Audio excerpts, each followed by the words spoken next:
Okay. Felt inspired today. I think I want to play some Starforged Vaults of Vaarn. It's been a bit since I've last played. It is the 24th, 25th, 26th, 27th. So it's been like a full 10 days since I last played. But welcome back, everybody. Mostly myself and the things that are in my head this morning. Where we join Ardel Santos as he is ambushed or encountered a new enemy, new encounter, this plainy folk 2D entity. I think they are in here we go, plainy folk, these 2D sort of creatures that can live on some weird plane of existence on the Vaults of Vaarn.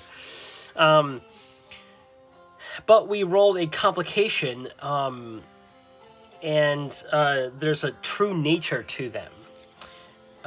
So we need to roll that and then continue on what we might want to do with this encounter on the blue sands of Vaarn as Ardel is traveling through this monolith space. He is currently in this area here, trying to get to the mystic abode,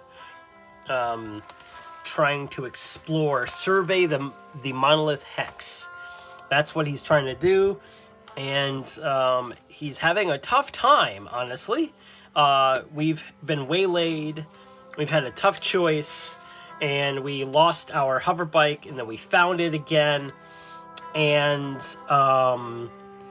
things have just been going wrong for our intrepid explorer, Ardel Santos, as he is trying to navigate this hex.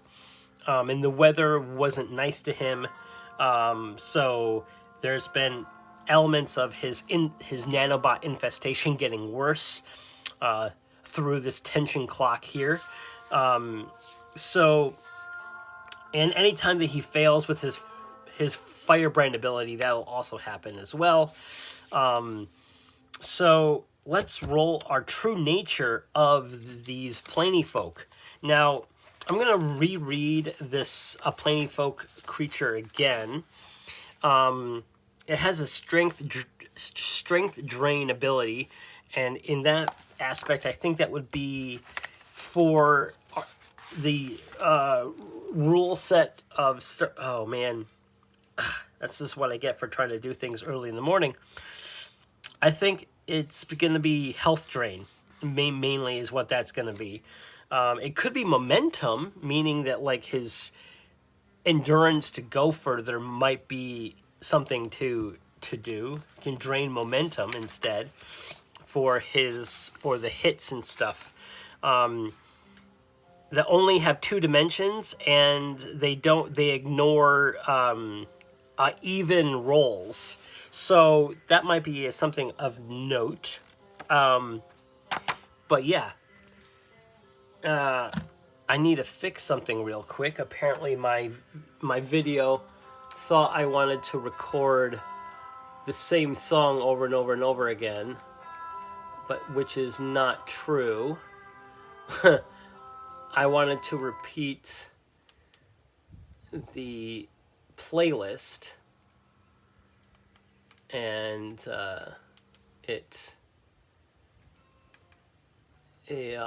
well, you know, professional chill guy over here. Let's just go. I just want to make sure that it's not going to... Whatever. I'm fine with it. It's too early in the morning for me to care too much about it.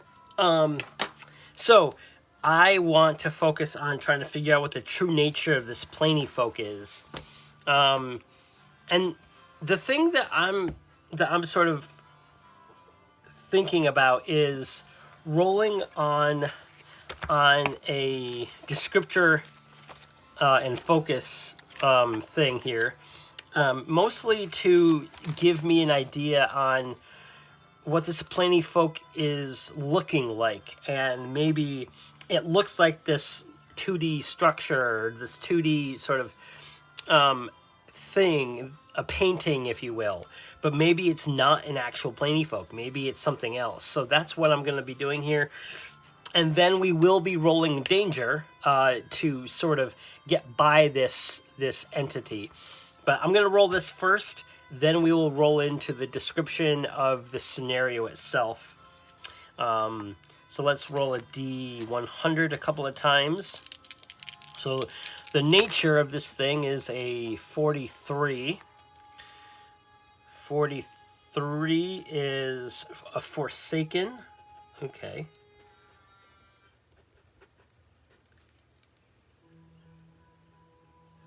Forsaken. Okay. All right. Forsaken what? I make it 52 focus. 52 focus is mechanism. Ooh, a Forsaken mechanism. Mechanism. Okay. So, what does that feel like to me? What is this like? What is this what does this feel like to me? I feel like that feels like maybe it is a conglomerate of nanobots that have sort of painted a picture that looks like a hyper-dimensional creature. Maybe it's a camouflaged. I'm gonna ask the Oracle. I'm gonna say this is almost certain because I like the idea. Is this an amalgam of semi-sentient nanobots? 13. So yes, it is underneath. It is 90 or less. So yeah. All right. So Forsaken mechanisms. So this is a semi-sentient nanobots. As we know, like nanomachines are everywhere on the blue sands of Vaarn, and it makes sense that the true nature of them would kind of they are everywhere, so they might try to guise themselves, to camouflage themselves as other creatures, to maybe not be seen, and maybe that is what's here. So here's the thing. We know because we're creating the story, but Ardel probably sees this on a side of a monolith as he's coming through and trying to get his bearing. He comes up against another monolith that has this visage of a Plany folk, creature, and I'm gonna ask the Oracle, does Ardel know what this is? Does Ardel even know what a Plany folk is? They're hyperdimensional, they're 2D, it's a strange creature. I'm gonna say it's unlikely that Ardel has come across any sort of information, as in his dealings of being a former administrator and data collector in his archaeology.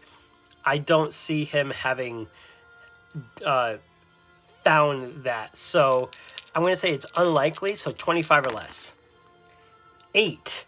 Wow. Okay. So he has come across some information. So he recognizes this as a Plany folk. Now we know it's not, but he thinks he knows what this thing is, and he knows that it is. Now I'm gonna basically again read it again because I forgot the Plany folk. It's like right here, right? Come on. There's only so many pages of Plany folk. Okay. appear to be shadows or wall frescoes and thus surprise the unwary. Okay, so I would say that he is driving through and he had to walk his hover bike for a bit because of the weather has gotten in his way again. And this plainy folk kind of hops out of hops off of, oh no, because it reveals his true nature. So he sees this plainy folk sort of plaster fresco thing on the side of the monolith and goes, oh, that's not a painting. I've heard about these things. And he kind of taps into the protocol bot and basically confirms with Ziva, Ardel's protocol bot on his above his right eyebrow, that it is something that is unable to communicate with the 3D space. So him and all these other beings that he's been interacting with, he knows he cannot interact with this creature, and goes, well, I guess we can't really interact with it, but let's just move on forward. And as Ardel walks by and pushes his skiff by, it jumps out, and in fact, as it peels away off of the monolith, it like, I'm describing it as a piece of wallpaper would curl away from a building, but as it's curling away, it turns into all these little tiny metallic pieces that look like dust, and they fall to the ground and kind of writhe in the sand. And Ardel quickly realizes that that's not a plainy folk, that's an illusion made by these nanobots. So now we have this nanobot situation. So he's going to face danger. He's going to react to an imminent threat. He knows that these nanobots can probably connect with his current nanobot infestation. And his protocol bot could be further damaged, and he can be further infected. So he's going to roll danger. Focus, observation, wits, no, probably not. Probably with speed and mobility to get out of the way quickly. One could say that he was observing the plainy folk, but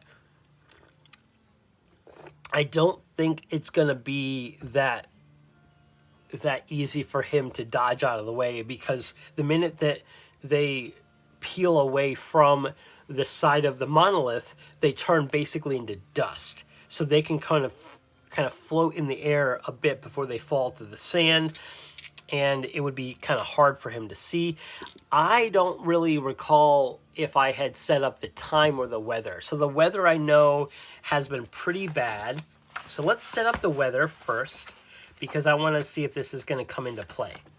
So we were in a clear sort of still, but I know that there was like a dust storm recently. So that was this hex here. So let's roll a d6. 1. So that is back this way. So we are currently right here right now. I'm just going to erase this spot. Yes, I mark my books. People who care, get over it. All right, so it is still weather, so there's no real inherent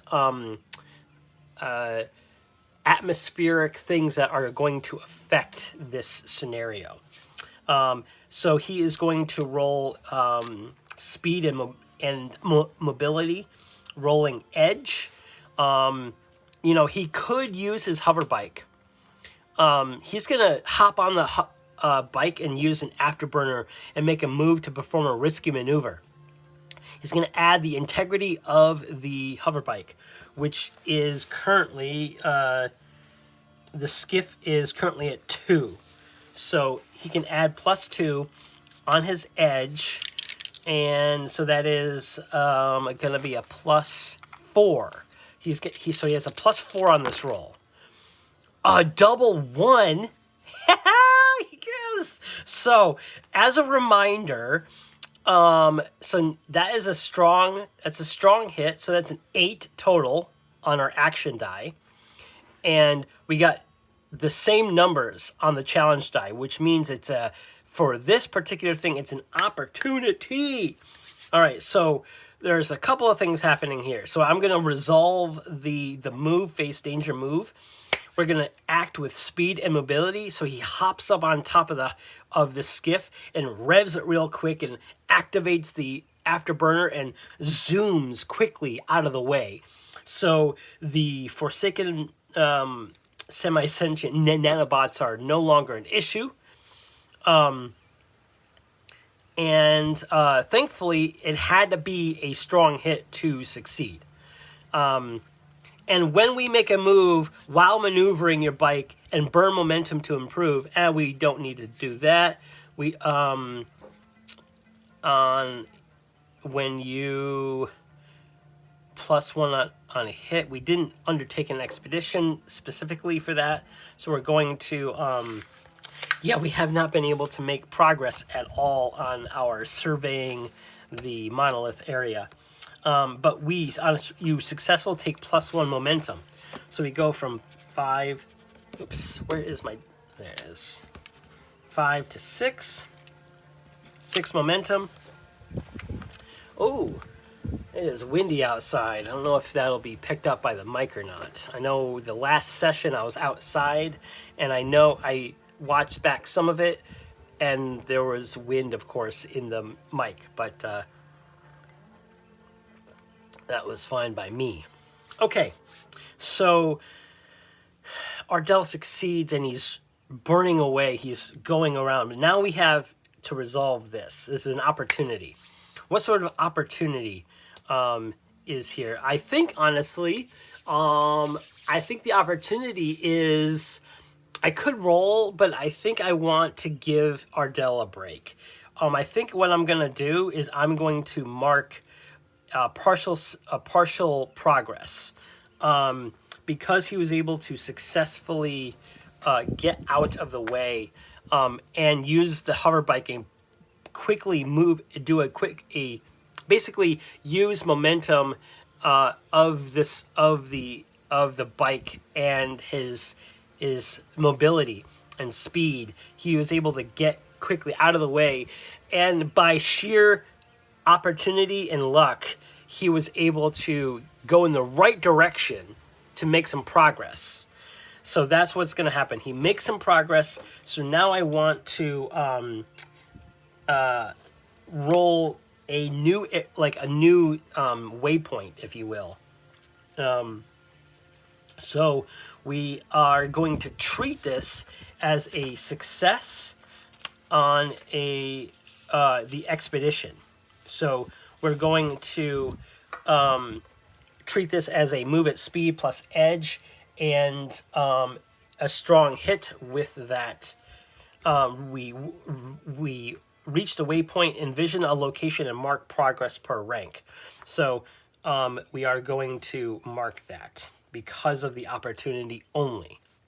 If that had not been that, we would not have made progress at all because we did not do a traditional undertaken expedition, but the fiction sort of made sense to me to do that, so that's why we did that way. All right, so now we are in a new place that's still in this hex, and I think that we have found ourselves in a new sort of location with three monoliths in various heights.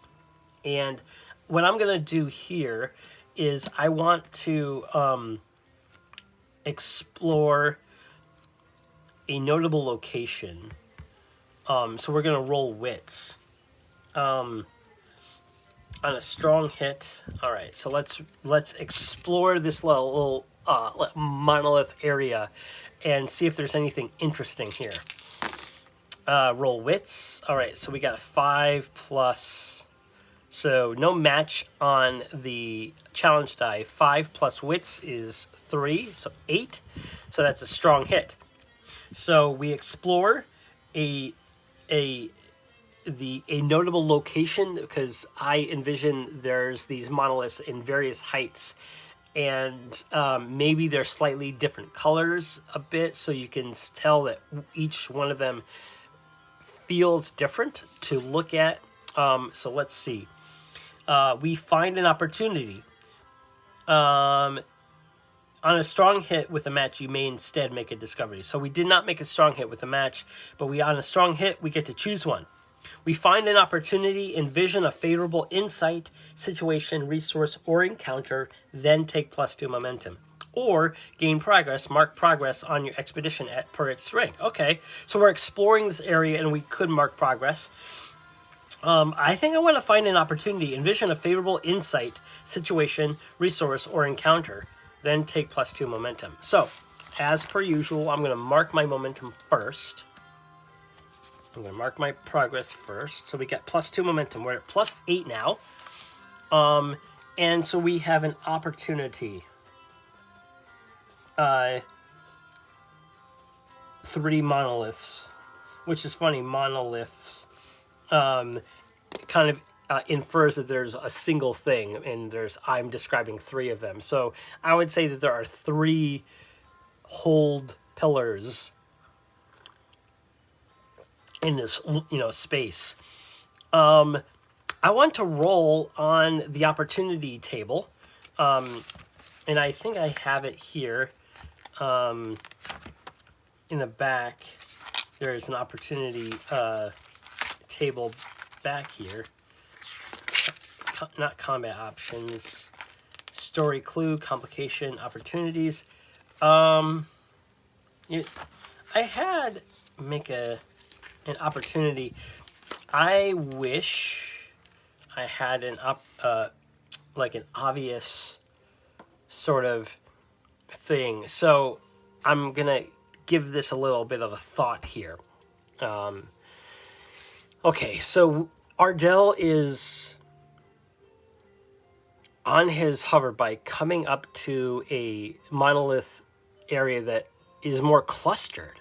So this is unique in the fact that he's coming up to an area that he's within a space that he can see 3 monoliths in close proximity to each other.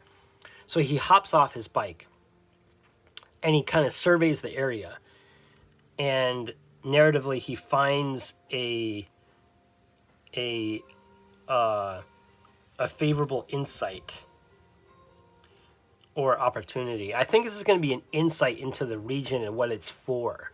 I think this opportunity is more lore driven. So I think this is going to be a milestone in the pursuit of what quest? Okay. When you swear another vow or to recover, when you reach a milestone in the pursuit of the quest. So, I know that there was a quest to find books on linguistics for the contracting Azathoth. I think what we're going to do is we're going to make progress on this thing, because we're going to make progress on this formidable vow, and when we reach a milestone in the pursuit of that quest, take +2 momentum. So we are going to take +2 momentum, and I'll explain all this narratively here in a second as my brain is going 1,000 miles a minute with this cool idea. All right, so Ardel comes up here, and I think what he sees is that these monoliths are sort of pillars of language. And I'm taking this idea specifically from No Man's Sky. And anyone who has played that video game will understand exactly this reference. These pillars are tall and like 6, 7, 8 feet tall. And when you come up to them, they sort of kind of glow a little bit. And Ardel realizes that he is not interacting with them at all. But those nanobots that were up against the last one, they looked different. But as they had peeled away, and he was, well, also peeling away on his hover bike, he did notice that there was a change in their structure and a change in their glow when they left. So they were interacting with the monoliths somehow. So these monoliths that he's been seeing in this landscape and driving toward and trying to find this mystic to help him find more information about this book on linguistics. He figures out that these monoliths might actually help him in that. So he walks up to the first monolith and sort of inspects it. And this is that story insight. He figures out that this opportunity is that these monoliths will give him knowledge of the language. So opportunity is the monoliths provide language learning opportunities. So he knows that he can go up to them and learn languages or learn something about reading, like reading a script or something like that. So he is going to go up to the first one and he is going to gather information. I think it is gather information for this one. Yes. So when you search for clues, conduct an investigation, analyze evidence. So he's going to analyze the evidence on the monoliths and try to deduce what is helpful. So he is going to roll. So he knows that this is something he can do, but he still needs to decipher. He still needs to read it. And that's what this is, gather information. So he is going to roll wits. He's going to roll wits here. So it's +3. I don't think his protocol bot can help him here. And I don't think his firebrand ability is going to help.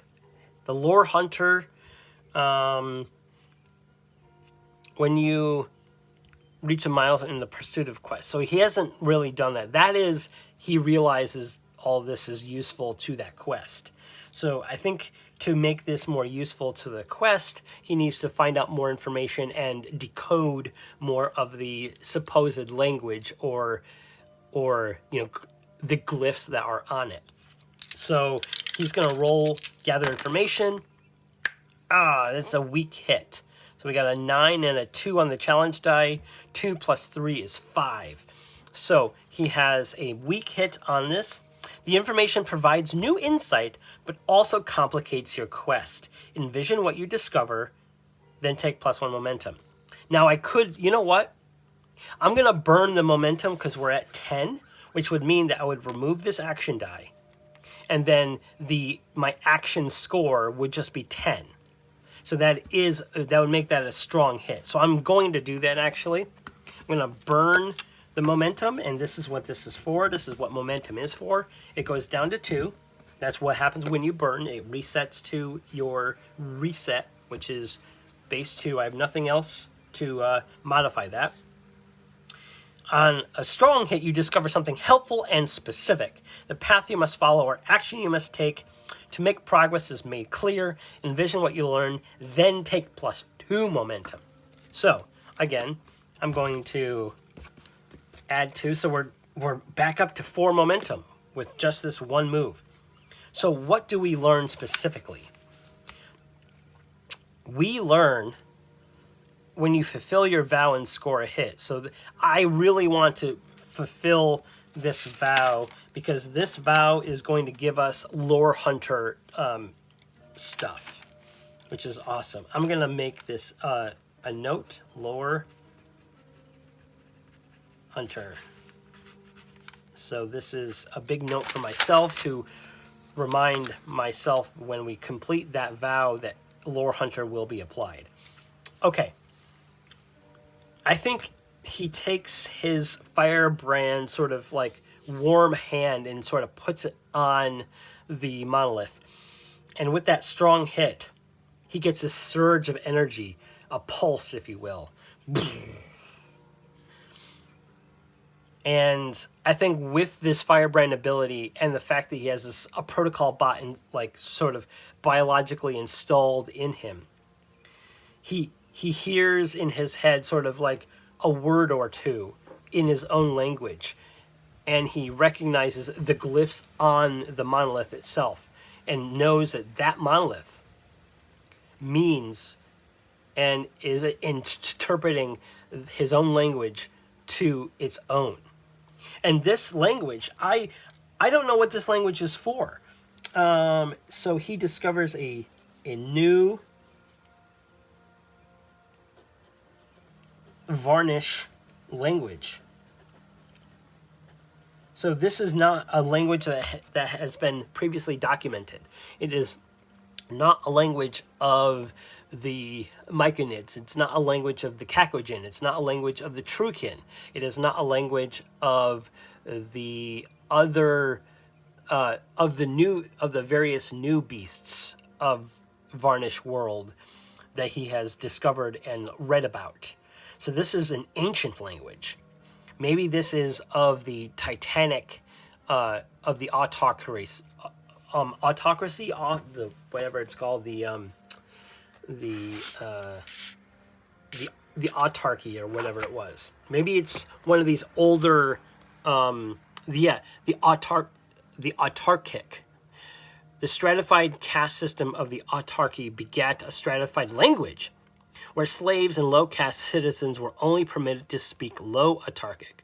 The high variant became an entirely different tongue, sharing just a few characters. Low autarkic pictograms are found across Vaarn. In some aged beings still speak this tongue. Due to the shared vocabulary with modern Varnish, most literate folk understand the basics of low autark, I can't pronounce that to save my life, script. High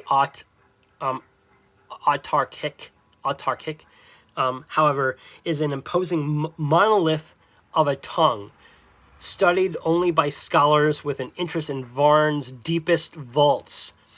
Most obscure of all is the variant scripts reserved for the consorts of autarchs, a secret court language of highborn spouse scant.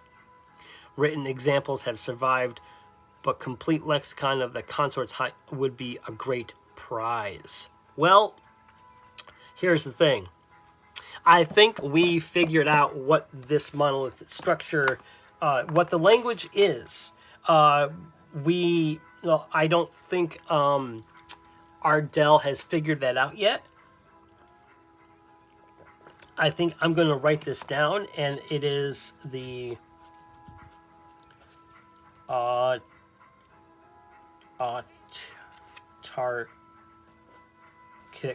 and this is high. So I don't know what page this is. Page 144. Page 144, core book. Okay, cool. So this is something that the monoliths in this area are sort of a record of, if you will. Oh, that is fascinating, actually. And that is probably the language in which this book is in. So the more that he finds these monoliths, he figures out that he doesn't need a book. He can go to these monoliths and learn this language. Now, maybe he needs the book still, but maybe he can read the book when he finds it. All right, that is fascinating. I'm actually going to I'm going to have him, he is going to assess the situation. No. This is still gather information. It's still analyze evidence. With this new evidence, does he piece things together?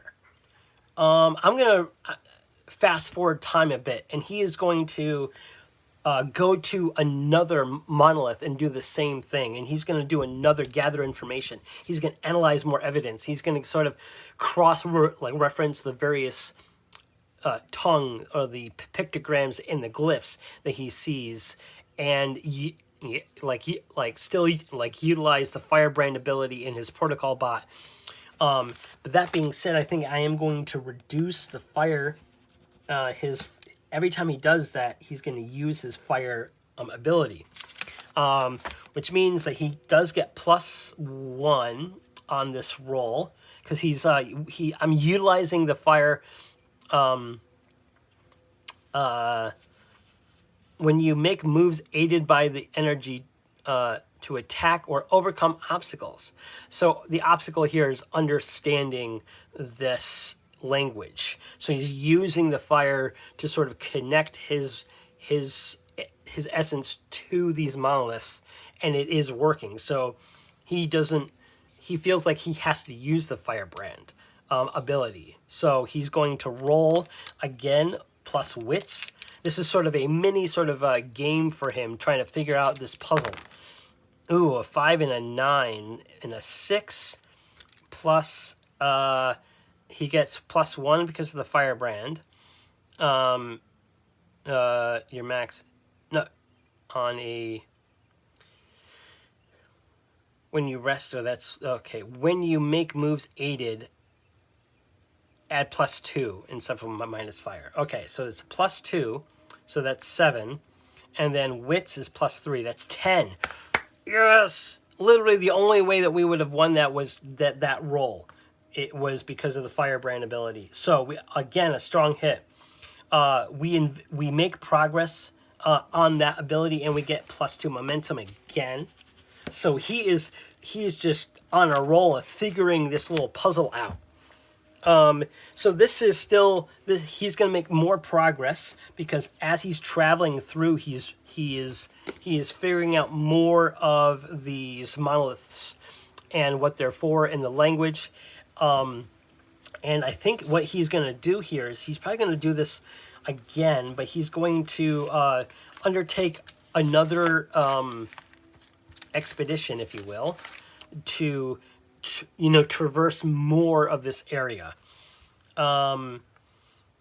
Let's do stay vigilant, because he wants to find pockets of these monoliths that are in groups of 3 or 4 as opposed to individuals, because that'll give him the best sort of bang for his time and energy. I think a couple of notes. I think these so far he's been doing really well with his rolls. I don't feel like I have to introduce the tension thing so far, so he's okay with that. He's running low on fire, but he's still fine with that. I think he's going to have to utilize. He's been traveling for a couple of days now in terms of the story. I'm trying to be better with my my bookkeeping. So he went from the abandoned city area through down to here, and that took a while. But he only had a couple of bad things happen to him. And then he came into here, and he's been stuck here for he's just been wandering these towering monoliths all over the place. So he's been wandering through this little landscape, and he's trying to find the mystic abode here. And that's what this particular hex, or this particular progress track is for, the Survey the Monolith Hex. So he has discovered this new language, and he's been trying to decode it. And with this strong hit here, he makes another that was that one, a strong hit per the rank. Yep. And so he needs to do this again. So I think what he's going to do he is going to spend the evening. I think all this has taken him a lot of time and effort. So he is going to sort of bed down for the next day. So he is going to have gone through all of his water. So he has no water here. So the minute that he starts to need more water, I'm going to tick down supply. And so I think what he wants to do here is he wants to roll spirit and try to gain back some fire. And, ooh, we got a 10 and a 4. So 2 plus his spirit is 4 is 8. So he gets a weak hit on the firebrand. On a weak hit, take +2. So he goes from 2 to 4. So he has 4 fire now. He's back up to 4. And he is going to try to sojourn a bit and rest because his health is pretty low. But he's out. He's making camp, you know, that kind of thing. And he is camping next to one of those monoliths, sort of on the end of this day, which was a clear day. So when you spend time recovering within a community, no, roll heart. When you receive medical care, when you socialize, no. When you receive medical care or provide treatment. He's going to heal himself. Mend your own wounds, roll iron or wits, whichever is lower. So iron. He's going to have to use his iron. Yeah. So he's going to roll iron here, which is only 1. And, yup. I mean, his health is really low. So he definitely wants to do this. So he's like hunkered down. His skiff is parked up against the side of one of the monoliths, and he's like he's sitting down up against the one of these monoliths, and he has a small little lean-to campsite all set up. He started a small fire, and he's just taking the notes and writing in them, and then realizes that he's not feeling so great, so he's going to try to heal up a little bit. Oh no. Okay, that's a double 7, but we got a 6 plus 1 is 7. That would be awful. Is there any way? Is there anything else? I don't think I can justify utilizing the firebrand ability here to yikes. On a miss, the aid is ineffective and the situation worsens. Pay the price. And there's the complication. So we're going to pay the price here. And I'm going to roll a complication as well. So, we failed on, well, our protocol bot and firebrand failures is what ticks this up. But I'm healing myself.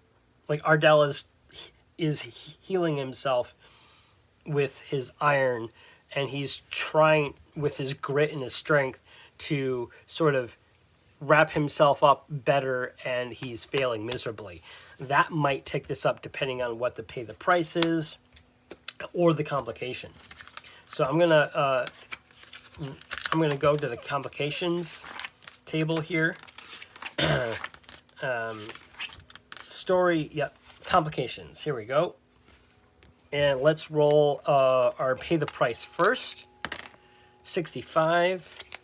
I believe that is, yep. Vehicle suffers damage. Interesting. Okay. We are right next to my vehicle. And let's see a story complication as well. 62.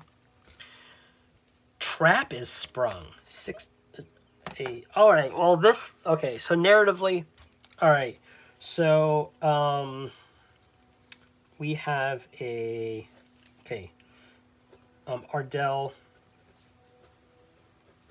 rests at a monolith structure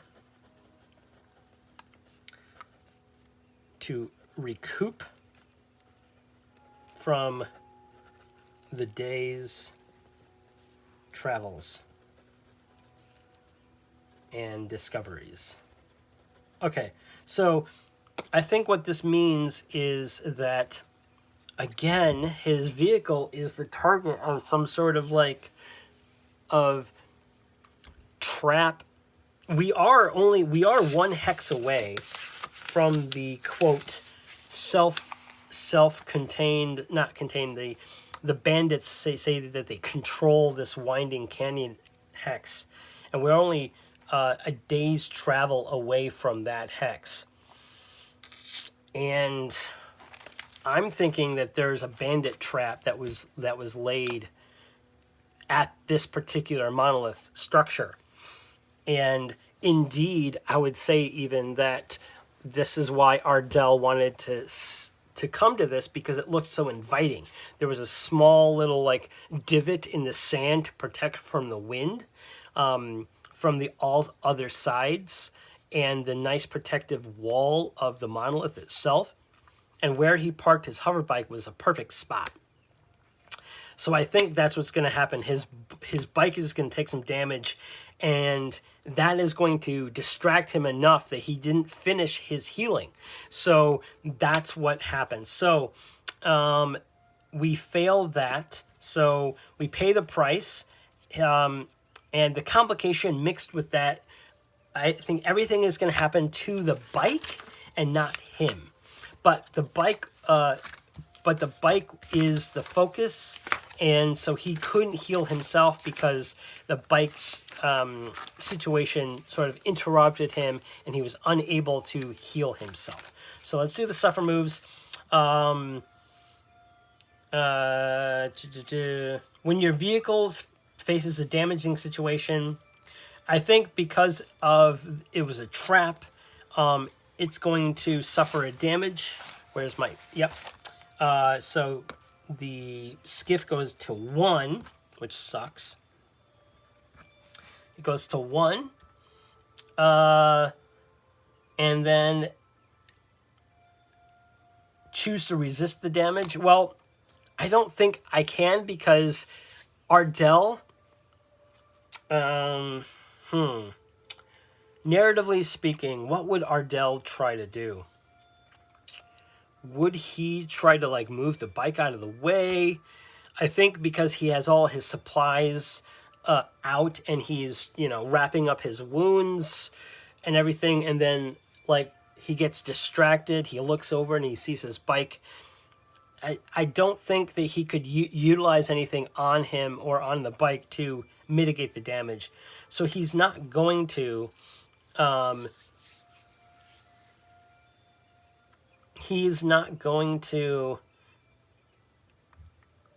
choose to resist the damage to roll against the integrity. So he's not going to do that.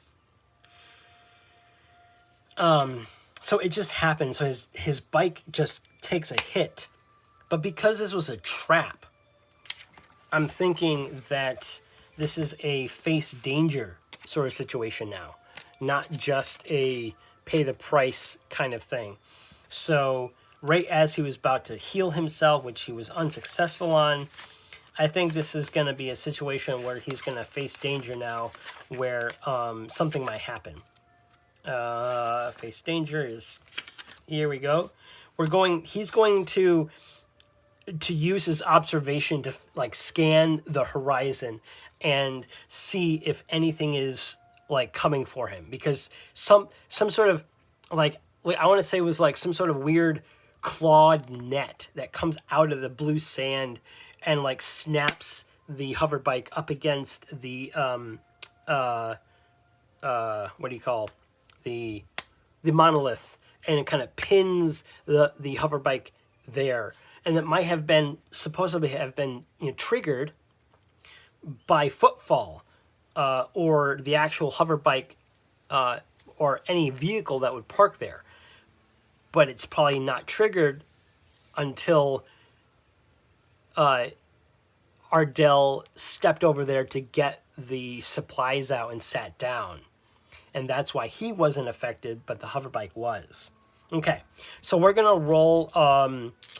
face danger with observation, so that's wits. So thankfully he might be able to spot like an ambush coming or something like that. We'll see.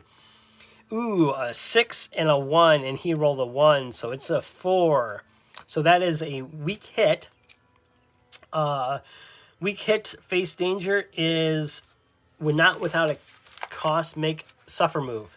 So he was using his observational skills to find something. So that's narratively what's happening.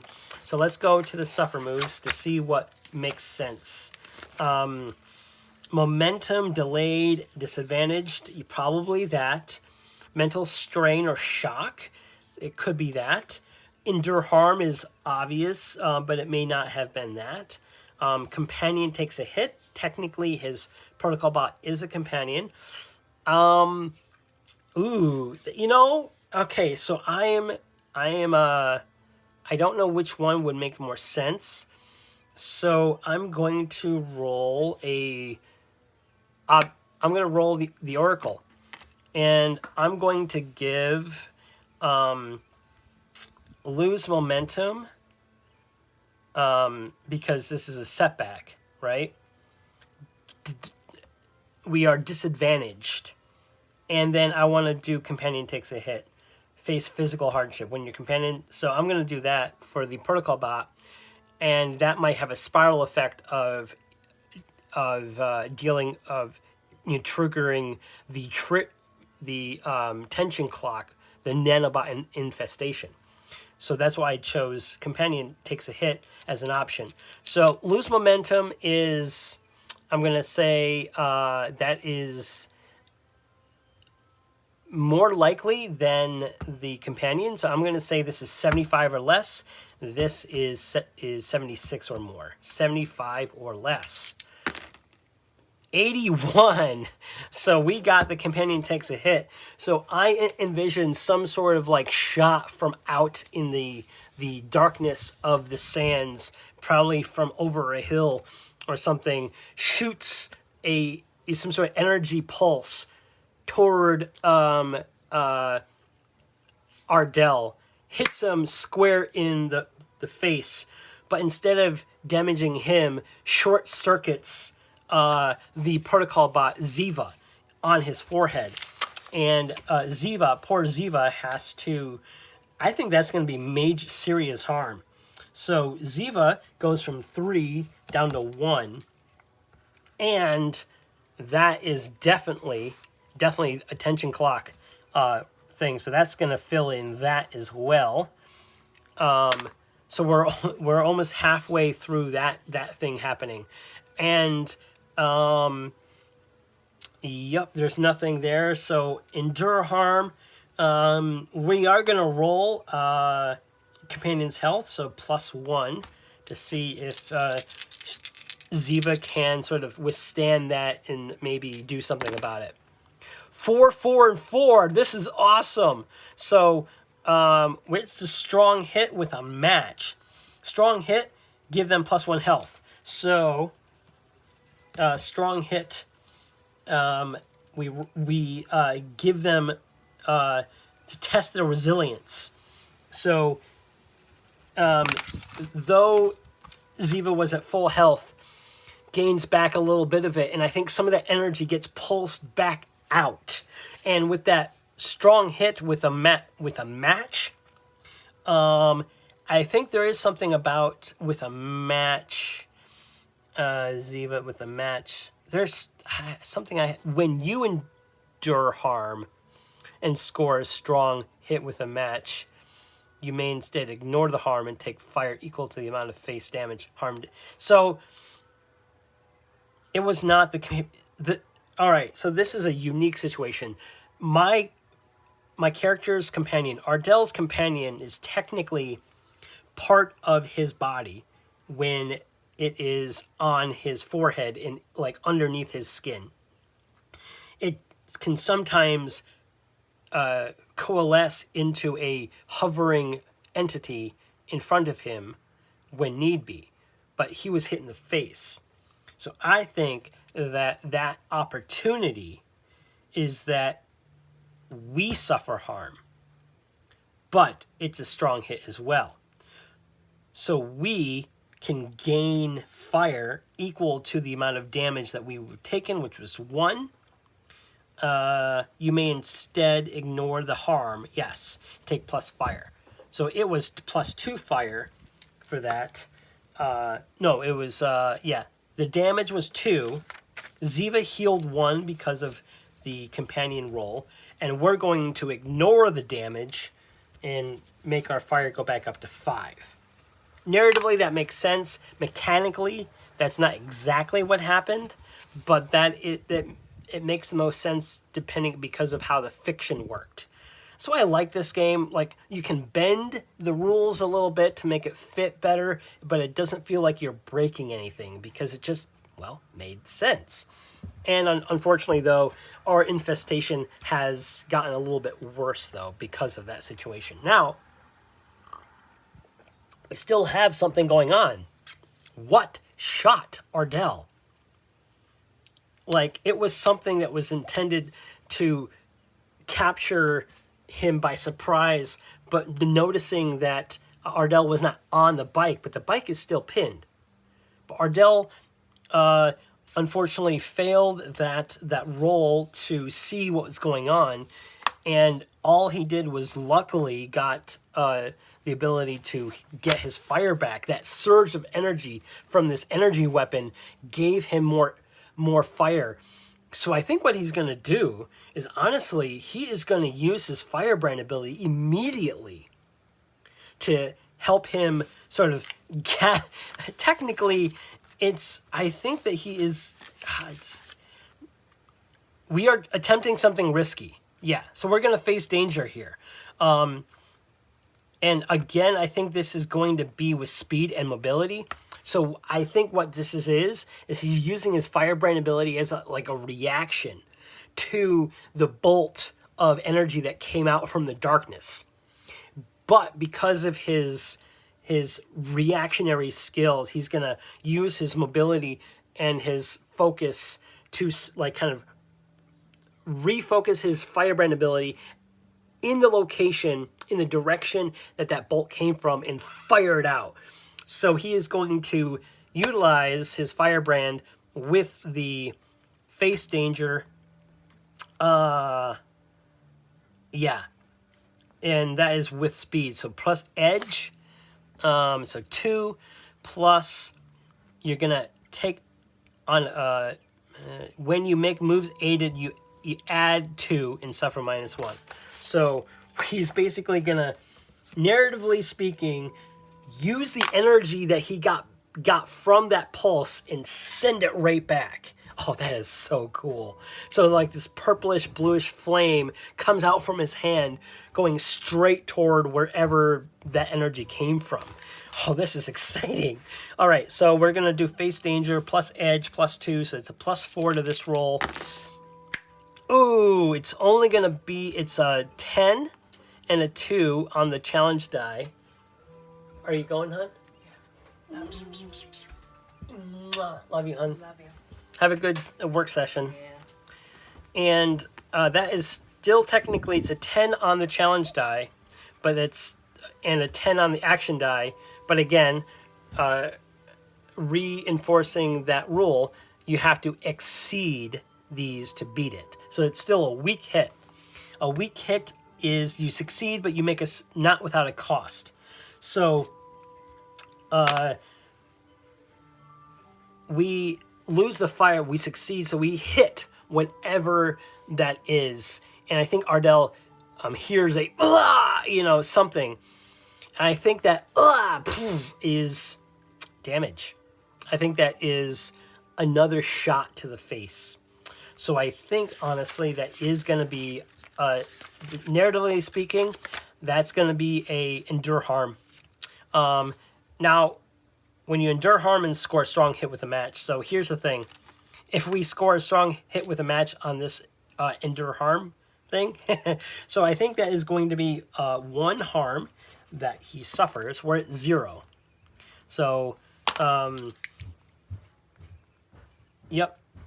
Then if your health is 0 or you choose to resist a roll plus health or iron, whichever is higher. So health or iron. Health is 0, iron. So roll +1. Yep. On a miss, it's worse than you thought. Suffer an additional -1 health. Ooh. And then if your health is 0, you must also mark wounded or permanently harmed or roll on the table below. Interesting. Okay. So we're rolling +1 on this. Oh, a 9 and 5. Well, that's a miss. That is a miss. Thankfully, not a miss with a match. So on a miss, it's worse than you thought. Suffer an additional -1 health or lose momentum. Well, we can't suffer -1. Like, we're at 0. So -2 momentum. So oof, we get hit in the face again, I think. So you mark wounded, so that's a misfortune, or permanently harmed, which is a permanent lasting effect, or roll on the table below. I like tables. Let's see. These options are: you suffer mortal harm. You are dying. Within an hour or two, you must heal and raise your health above 0 or face death. Oh, jeez. You are unconscious and out of action. If left alone, you come back to your senses in an hour or two. If you are vulnerable to ongoing harm, face death. Ooh, goddamn. You are reeling. If you engage in any vigorous activities before taking a breather, roll on this table again before resolving the other. I see. You are still standing. Okay, so you got a 50% chance of still standing, 50% chance of basically almost dying. I think I'm going to mark wounded. That makes the most narrative sense, and I'm trying to be easy on my character a little bit today. We're still at 0 health, so we are wounded. Now, I'm going to... So impacts, maximum momentum right now is +9, and also oh, I see. It's one impact is the reset is only a +1 now, so my momentum can only go up to 9 now. All right, we are going to lose 2 momentum from all of that. Wait, no, I already did that, didn't I? Well, someone will fix that. All right, so that is awful, but we succeed. So Ardel, haggard, and his failed healing because he got distracted by the trap and then the ambush, but he was able to deflect the firebrand thing, but then the entity got one more fire shot at him and reduced him down to being wounded. He goes over and he sees what was I'm gonna give this a likely chance that it was a bandit, just a bandit using an opportunistic situation in a vulnerable sort of traveler in this space. So I'm going to say this is likely 75 or less. 21. So it was a bandit. It was a bandit that had used... oh, I noticed my thing was taken. My hourglass is up. All right, so I think I'm going to try to wrap it up here. So I think what we're going to do is we're going to wrap it up with Ardel taking a look at this bandit. And I'm going to roll to see what sort of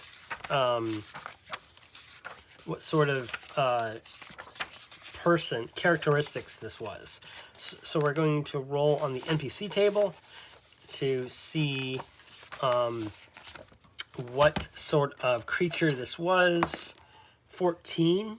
It was a new beast. All right, so let's just see what kind of new beast it was. We go to the new beast section. 2d20s, so a 4. We get this thing, and 13. 13. It's a new sheep. So a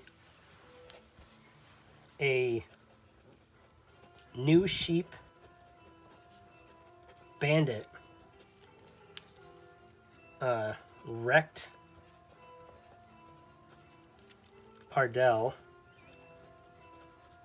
and hurt the skiff. So the situation here at the end of this session is Ardel is wounded and is in need of healing quite severely, but he is on a good track of surveying this area and learning the languages, or the autarky language. And knowing that the connection of this language to the book that he was told to find, about contacting Azathoth, to that one, the mystic in Lurch, the new links. And I'm wondering if this new sheep has any connection with Lurch at all.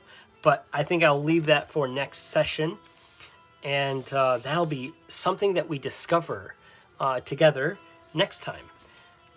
But until then, folks, I'll see you on the flip side. Peace.